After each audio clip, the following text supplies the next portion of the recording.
Chers élèves, bonjour. Aujourd'hui, je vous propose une petite vidéo sur les verbes à particules, en anglais appelés phrasal verbs. En effet, en anglais, certains verbes changent complètement de sens quand on leur ajoute une petite particule, autrement appelée postposition.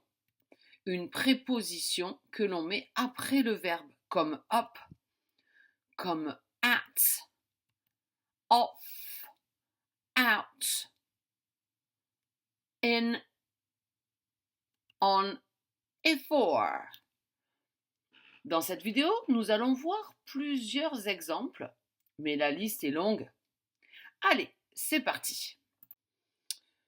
Premier exemple, go.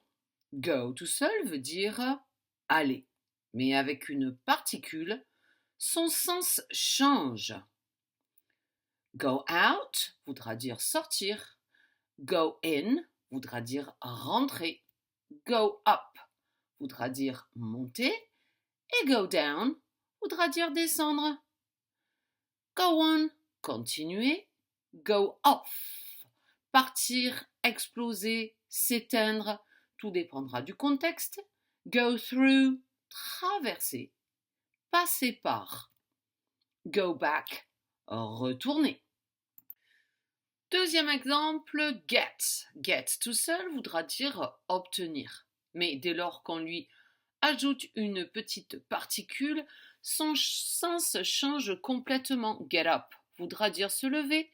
Get in, entrer. Get out, sortir.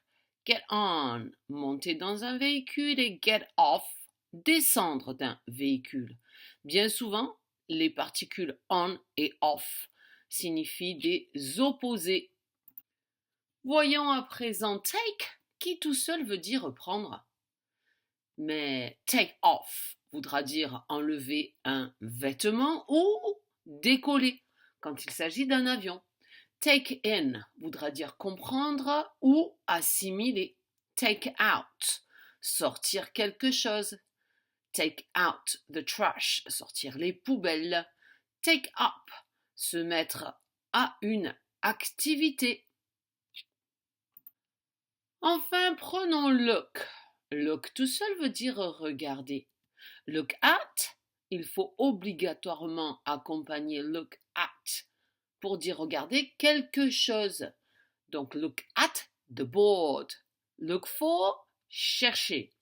Look after, c'est surveiller mais dans le sens s'occuper de, prendre soin de quelqu'un. Look forward, avoir hâte de.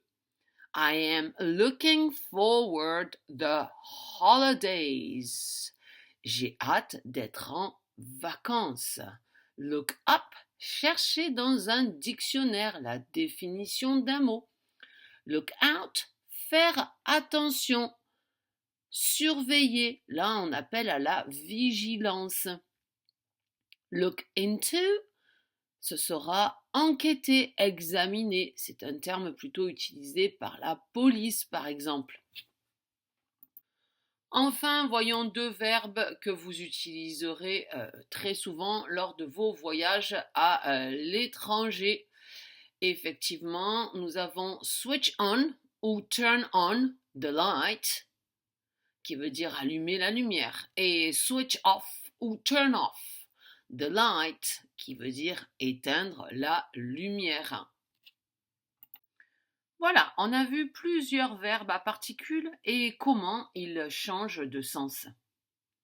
Maintenant, à toi de jouer.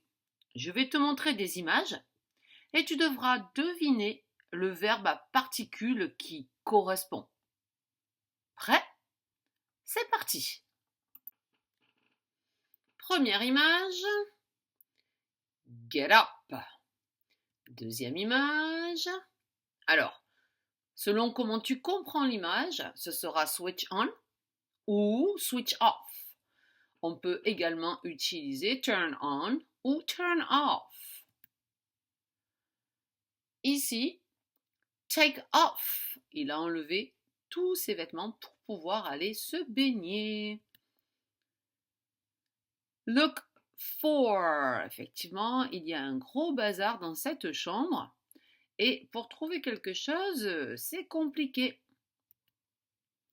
Et ici, il n'y a pas de doute. Il s'agira de switch off ou turn off.